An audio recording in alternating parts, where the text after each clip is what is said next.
देखिए रोमियो 5 बाब और उसकी 17 आयत। क्योंकि जब एक शख्स के गुनाह के सबब से मौत ने उसके ज़रिया से बादशाही की, आप ये हमेशा याद रखें, खुदा ने आदम को मरने के लिए नहीं बनाया।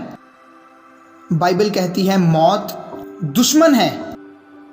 खुदा ने इसलिए नहीं आदम को बनाया कि और हवा को भी खूबसूरत बनाया, आदम को ताकतवर बनाया, सेहतमंद, दोनों को खूबसूरत बाग में रखा कि वो मर जाएं। खुदा का दिल दुखा जब आदम ने गुनाह किया, और उसके गुनाह की वजह से क्या हुआ? सारी सही चीज़ें उलट हो गईं, गलत मानों में। आप सुन रहे हैं?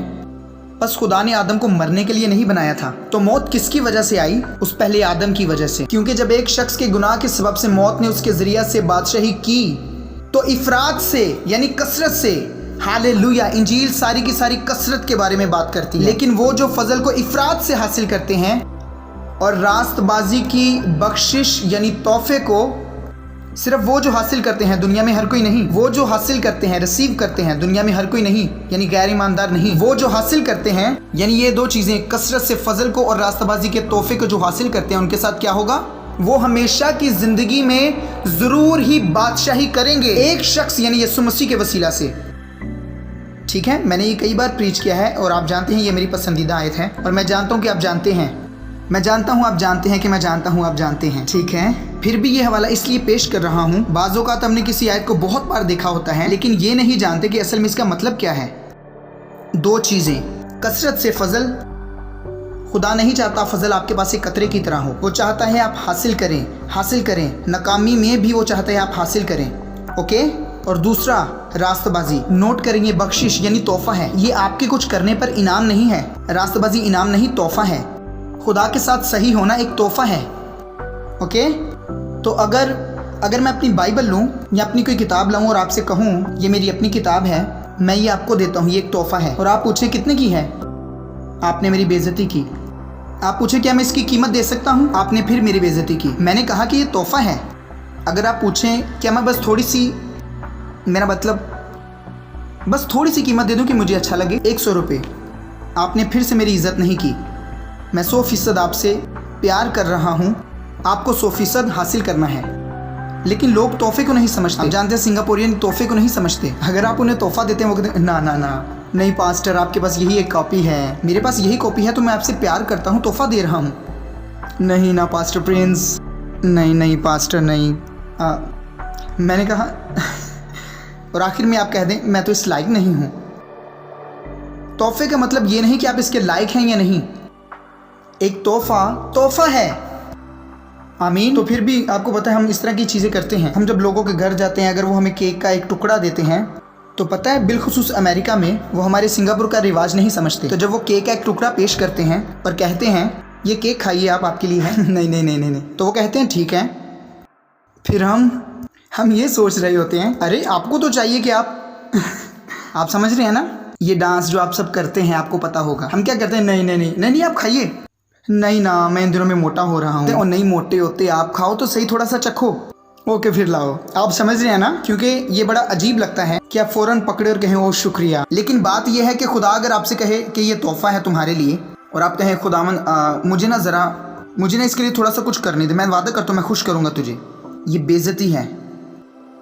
ऐसा ही है ना। बेहतरीन तरीका ये है, ओ खुदावन तेरा शुक्र हो, मैं इस तोहफे को रिसीव करता हूँ। देखिए रोमियो 5:17, इसमें ये लफ्ज़ वो जो हासिल करते हैं, असल ज़ुबान यानी यूनानी ज़ुबान में ये प्रेजेंट एक्टिव पार्टिसिपल टेंस है। अब इसका मतलब क्या है? प्रेजेंट और एक्टिव, प्रेजेंट एक्टिव, इसका मतलब है कोई ऐसी चीज़ जो आप बार बार हासिल करते हैं। अब सुने, मैं जानता हूँ कुछ लोग इसे गलत समझेंगे, पास्टर प्रिंस साहब का मतलब कि सारा दिन गुजारने के बाद मैं रास्तबाज नहीं रहता, इसलिए रास्तबाजी अगले दिन हासिल करनी है। ना। जब आपने एक बार खुदा की रास्तबाजी हासिल की, यीशु के बारे में दानियल 19 बाब के अंदर लिखा है कि वो हमेशा रहने वाली रास्तबाजी लाएगा। आप अपनी रास्तबाजी खो नहीं सकते। अगर आप गुनाह करते हैं आप तब भी रास्तबाज हैं, वगरना ये गुनाह बड़ा हुआ उस रास्तबाजी से जो खुदा ने आपको दी है। इसलिए ये मैंने आपको बस समझाने के लिए कहा है, ठीक है, और ये सच है। ओके, ये सच जानने के बाद आप गुनाह पर गालिब आते हैं। अब ध्यान से सुने, इसका मतलब है आपको बार बार लगातार ये याद रखना है कि आप रास्तबाज हैं। कि ये तोहफा आपके पास है। पर क्यों? आपको यही बार बार याद रखना है। पर क्यों? क्योंकि हर एक दिन आपकी आजमाइश होती है।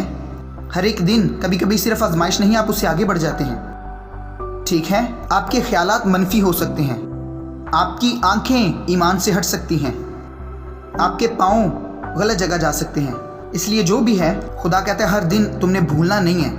इकरार करो अपनी रास्तबाजी का, और ये सारी ही चीज़ें जिनकी तुम ख्वाहिश रखते हो तुम्हें मिल जाएंगी।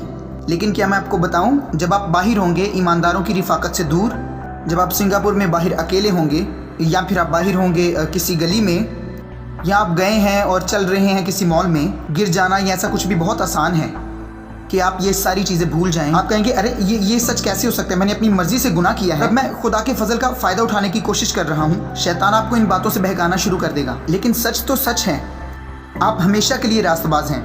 आपको पता है इन सारी चीज़ों से हम क्यों जिद्दोजहद करते हैं? क्योंकि हम ज़्यादातर सुनते नहीं हैं।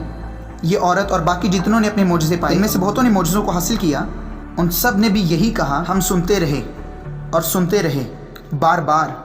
और आज ये पैगाम जो मैंने आपको दिया, ये भी काफ़ी नहीं है। ज़रूरी है कि बार बार सुने। इसलिए आप जितना सुनेंगे, ओके, हत्ता कि वो आयात जो आप जानते हैं, जितना ज़्यादा आप सुनेंगे उतना ज़्यादा आपका ईमान सही होगा। अगर आपका ईमान सही है आपके दिल में, आपके अल्फाज भी सही होंगे।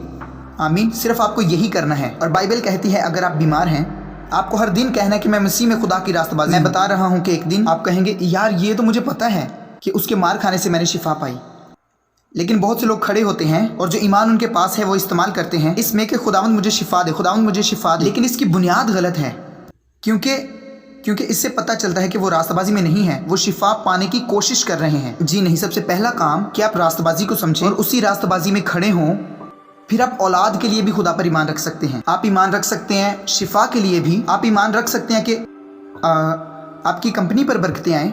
आमीन। जो कुछ भी है ये सब कुछ मिल जाएगा। कौन सी चीज़ ये सब चीज़ें दिलाएगी? उसकी रास्तबाजी। यीशु की रास्तबाजी जो है वो एक पुरकशिश मकनातीस की तरह है। ये खुदा की सारी बरकतों को अपनी तरफ खींचती है और ये कुछ चीज़ें दूर भी करती है। ये दूर करती है सारी लानतें, दूर करती है सारी मनफी चीज़ें। इसलिए शैतान आपको ज़्यादा देर यहाँ पर खड़े देखना नहीं चाहता कि आप अपनी रास्तबाजी याद रखें। इसका सिर्फ एक ही निशाना है कि किसी तरीके से ये आपको और आपके दिल को दूर कर दे उस रास्तबाजी की बुनियाद से। इसीलिए हमारे पास ये 2 तहाइफ हैं जिन्हें हमने बार बार हासिल करना है। ये मुतवातर ही हमने याद रखना है। और कैसे करना है? ये मुंह से इकरार और दिल में ईमान रखना है। दोबारा बोलें, मैं खुदा की रास्तबाजी हूँ यीशु मसीह में।